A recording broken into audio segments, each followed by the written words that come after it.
All right, my friends, welcome back to All Cars Reacts. It is time for a new Motorweek Retro Review reaction. And this week I have chosen the 1986 Porsche 944 Mitsubishi Starion, Mazda RX7, and the Nissan 300. I've had this one on the list for a long time, actually, because I thought this would be a really fun one to go back into. And I think it's time to do it. So as always, make yourself comfortable. Just you and me sitting down and reminiscing a little bit. If you can remember the mid-'80s, grab your beverage of choice. We do have some afternoon coffee here. And let's see what Motorweek said about these four very similar but different vehicles back in 1986. Unbelievable. We road tested the Porsche 944 Turbo not too long ago. And if any model is king of that hill, it's that one. Of course, it has one major drawback. It goes for at least $30,000. So naturally, other car makers, all of them Japanese, are doing their best to prove that you can have much of the 944 Turbo's performance, but for a lot less yen, like about a third less. Now, there's a challenge that looks like just too much fun to be ignored. The Field of Honor, the Point, otherwise known as Summit Point Raceway near Charlestown, West Virginia. We found its 2 miles of fast straightaways and turns perfect for past comparisons. And this time, West meets East, with the Porsche 944 Turbo the one to beat.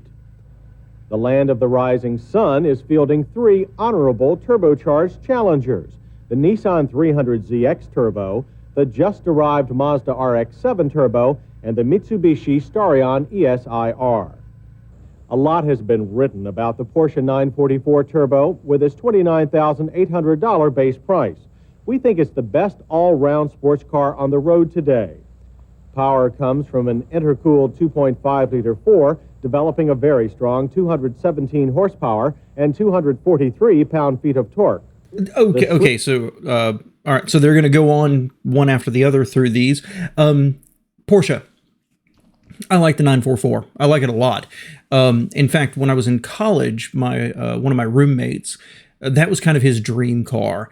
And that was weird because he wasn't a car guy at all. My problem with the 944 is it never rises to the level of lust for me. Maybe that's the best way to put it. Like, you know, if I won the lottery, I'd want a 911, right? I think the Boxster is exceptional. And I think the 944 was not for the price, but the best of this era. Just expensive.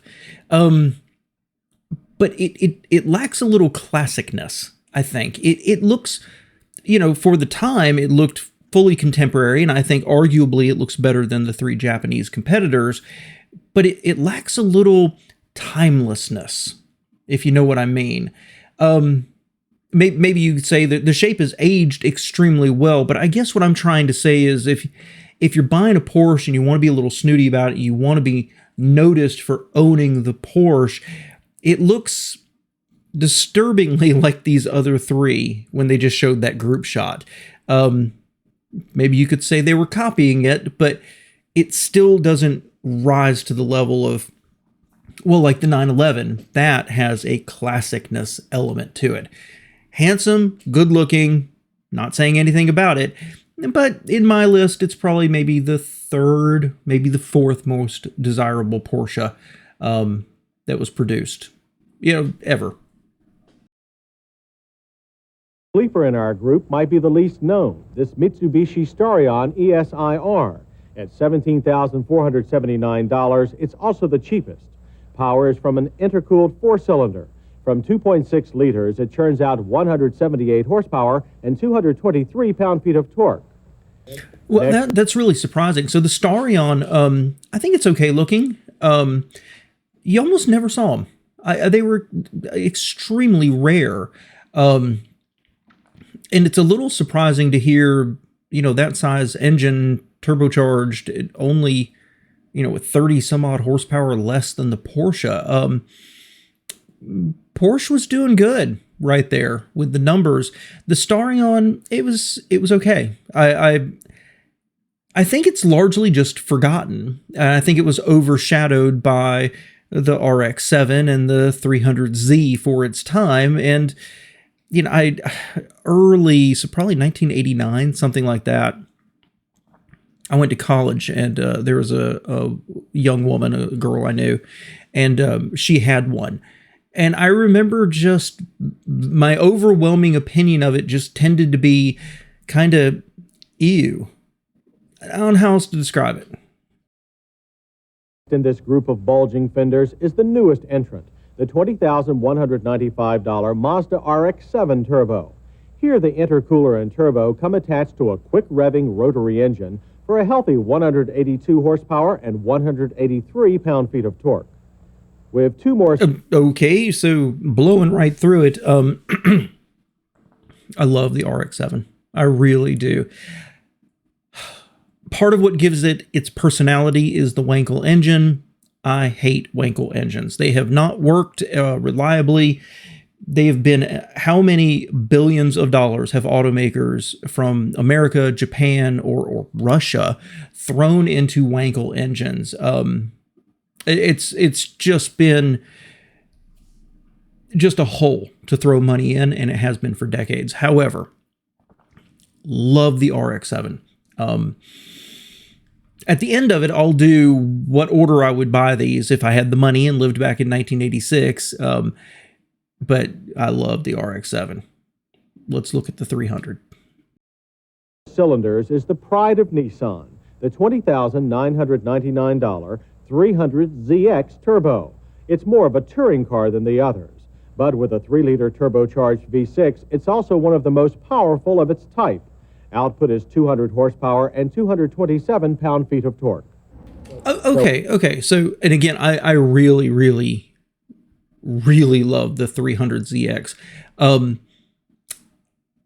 think the 280 was a better car in terms of capturing an essence and not quite looking classic beauty, but I think it was there. I had a buddy of mine, a very good friend of mine, who had a 280. And it was an awesome vehicle. It was so much fun. This felt a little bit like a step back from the 280. In all ways, it relatively was just a better car, but it lacked a little something. And then, of course, later on, they became what was one guy described to me as a living room on wheels. I really like this car, but isn't it a little disappointing that even with a 3-liter turbocharged V6, they still couldn't beat the power of the Porsche? Interesting. So on to our first matchup, straight line acceleration. A quick pace is set right off as the 944 Turbo comes in with a 0 to 60 time of 6.3 seconds and a quarter-mile run of 14.6 seconds at 95. The lightest car came in next, as the RX-7 times out at 7.2 seconds, 0 to 60, and 15.3 at 91 for the quarter mile. Following is the torquey Starion ESIR, 0 to 60 in 8.1, quarter mile 16.5 at 83. Thanks to 150 more pounds, the 300ZX is slower than the Starion with 8.9 seconds, 0 to 60. With the second most powerful engine, though, it does beat the ESIR over the quarter mile, 16.2 seconds and 86 miles per hour through the tracks. You know, that's pretty impressive. And that kind of summarizes how I felt about the 300. You know, driving an 83 Buick at the time, at the time I was driving a 76 Buick. That 300 would have felt like a rocket compared to my car. And it was the slowest, but it's fun to see by the quarter mile, it was doing better than the Mitsubishi just because of displacement. And, you know, we could look back at the Porsche 0 to 60 and in a world where you can have electric vehicles that do it in 4 seconds, you could be a little critical of that. But also at a time when a family sedan might take 13 seconds to get to 60 miles an hour, 6.3 That's really, really fast. That's pretty impressive, actually. Let's see what they say. But we also want to test here for agility and maneuverability in traffic, and a tightly spaced slalom seems the right course. Since it's slightly lighter and has faster power rack and pinion steering, the RX7 shows the way with an average speed of 43.6. Right behind, even with its out-of-favor recirculating ball-type steering gear, is the charging Starion ESIR at 43.25. The 944 only comes in third here at 43.14. And finally, a softer suspension keeps the 300ZX well off the pace at 42.49 miles per hour. But we're talking... That's interesting. Not because the RX won. I actually would have expected that. Mazda built in lightness, and that should help in that test. How slow the 300 was, relatively speaking, we're talking about 1 mile an hour. And so these kind of comparisons really drive me up the wall, right? You know, you got 4 different comparisons, and 3 of them are within, I don't know what it was, half a second, half a mile per hour. That's really splitting hairs. And the fact is you could change tires in a different surface and a different elevation and get a different result. Okay. It gives them something to talk about, though. What's amazing is the Starion ended in second. That really surprised me. High performance here, and we want to know a car's maximum cornering ability. So let's move over to Summit Point's new skid pad. You can measure pure cornering power by taking a car around a skid pad as fast as possible until it loses traction. So that's just what we're going to do. As you might expect, tires are a big factor here. The 944 comes shod with Pirelli P7s, 55 series on the front, 50 series at the rear. On the Starion, Yokohama 55 aspect ratio tires front, wider 50s in the back. On the RX7, Goodyear Gatorbacks, 55 series all round. And on the 300ZX, 50 series Bridgestone Potenza RE91s. With speeds calculated from times for a 200-foot diameter skid pad, the P7s prove their stickiness and suitability to the Porsche's sophisticated suspension. But hold on, the upstart Starion did just as well. Only a bit behind came the RX7 Turbo, suffering most from skinnier rear tires, and pulling up the rear, but still with a good showing, the 300ZX Turbo. But let's face it, we really want to use the whole track. So all that speed, adhesion, along with braking can really come together. First, the Porsche. And as a Porsche, it begs to be driven at its edge. The car is more forgiving than other Porsches. It warns you at its peak by feeling heavy, slower to respond. Power comes on in a rush, and that can be alarming in a turn. But braking is flawless with no fade.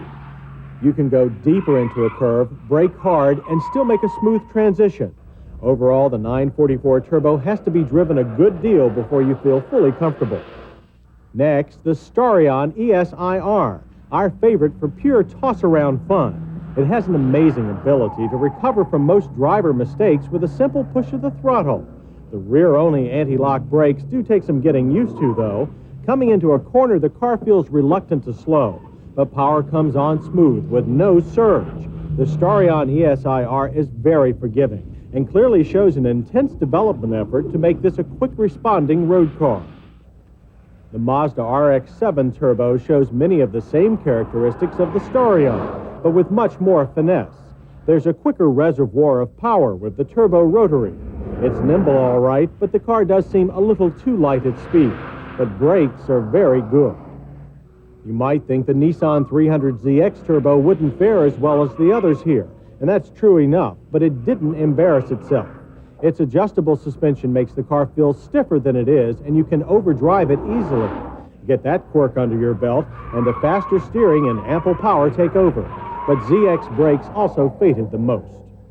So which one is the fastest at the point? Well, yes, it is the Porsche, but its 2-second advantage over the runner-up RX7 surprised even us. The RX7 did well enough, though, as did the Starion. And another surprise, the Nissan was less than 0.7 of a second slower per lap than the RX7. All lap times were slower than expected thanks to cool weather and high winds. But can you come close to the Porsche 944 Turbo for around $20,000? For everyday driving, yes, reasonably close. None of the Japanese coupes are as fast in a straight line, though the RX7 made a valiant effort. Both the RX7 and the Starion are more agile in the kind of driving that most Americans do daily. And for pure driving comfort, the 300ZX Turbo beats the 944 hands down. Overall, for our money, the Mazda RX7 Turbo is the most desirable of the Eastern group. It's closest in ability to the Porsche 944 Turbo. But when it comes to full tilt performance, 30 Gs isn't that far out of step for a terrific sports car like the 944 Turbo. And remember, Buck Watchers, there's always next year. Yeah, that was really interesting. Around the track, it's not a surprise the Porsche does the best. That's what you get when you are a sports car manufacturer and you can tweak it and tweak it and tweak it just a little bit longer because you're going to make up for it with a higher price. The Starion and the way they described it around the track really was surprising. But I like their conclusion, the RX-7, kind of the best of them. And, you know, if we went back to 1986, which one of these would I get? You know, if money was no object, right? If you had the funds or you were a stockbroker or something like that, then yeah, the Porsche is the way to go.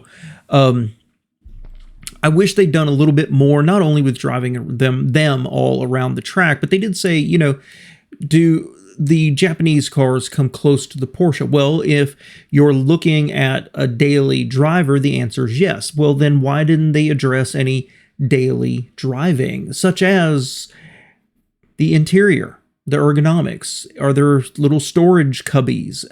How much space do you have for, I don't know, picking up groceries to bring them home? I wish they'd done some stuff like that, but maybe in 8 minutes they just couldn't work it in. So going back to 1986 and you could buy anything, the Porsche's the best one by far. The Starion, I think it's just largely forgotten. I can't tell you the last time I've even seen one. Literally probably 30 years now, something like that. And if I did see one, there's an excellent chance I thought of it as just looked at it and was like, oh, an old Dodge Daytona. Which kind of leaves me with the RX-7 or the 300ZX. And I think it kind of depends on my place in life at the time. The 300 would be, in my mind, very easy to live with. It is a little softer than these, and I'm not going to go race it around a track. So that one strikes me as a little bigger and a little softer and would be just a little more comfortable on a day-to-day basis. But the one that always spoke to me was the RX-7. And, you know, it's one of those cars I have always wished I'd had when I was in a place and could have used one. But I don't trust the Wankel engine. I don't trust their oil burning, and it always just kind of kept me out of it. In fact, with the RX-8, I looked very seriously at an RX-8 at one point. And, you know, with two small children, it just didn't make any sense, and I couldn't do it. But I love Mazda sports cars, so I think I would pick the RX-7, and I think the 300 would be my second choice because I just think it'd be easy to live with. The Starion was a surprisingly good performer. And back in the 80s and into the 90s, I don't have a problem with Mitsubishi engineering. They were just always a little more crude, a little less refined than their other competitors. But it is surprising how well it held up back to back to back to back with these other cars. So let me know your thoughts below. What order would you go for these if you were back in 86 and with the money to spend for a sports car? I appreciate you spending a few minutes with me. Thanks much, guys.